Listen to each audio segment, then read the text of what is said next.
That's the insulation truck. See the lines. Today's the day we're getting foam insulation. Foam in the walls.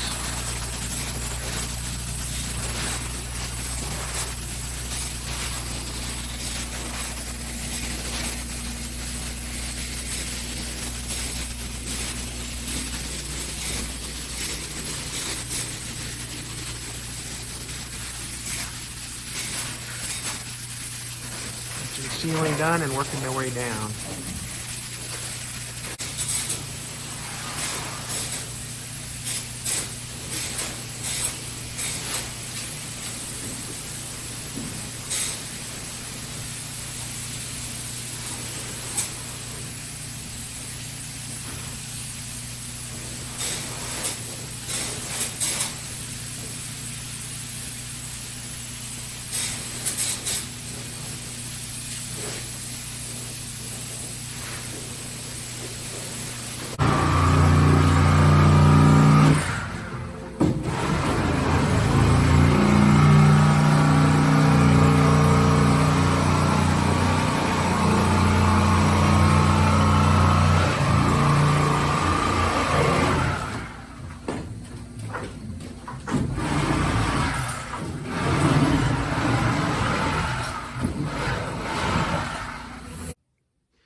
All right, we have foam insulation.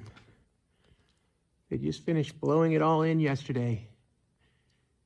It took 2 days and they left a bunch of bags of mess. Gotta figure out how to get rid of. But they did a really good job. That's amazing. That insulation just seals every little tiny gap. And they spray it in, it bubbles up, cures in just a few minutes, and then they come back and they cut it with a big skill saw looking thing, more like a big sawzall with a blade that was about 3 feet long. He just lines it up on the 2x4s and slices it down. Here's what it looks like when they first spray it in. Bubbles out. This is going to be an area that's not sheetrocked inside here, and just bubbles out, and then they just slice it down. But yeah, I did a good job. This wall is going to have some bat insulation put in for sound. And these walls here, we just put the insulation in just today for sound again. Here's some of the mess. Just bags of the excess cut off foam. And that's not all of it. There's about twice as much. Got more of it over here. And we even got some more to clean up, so.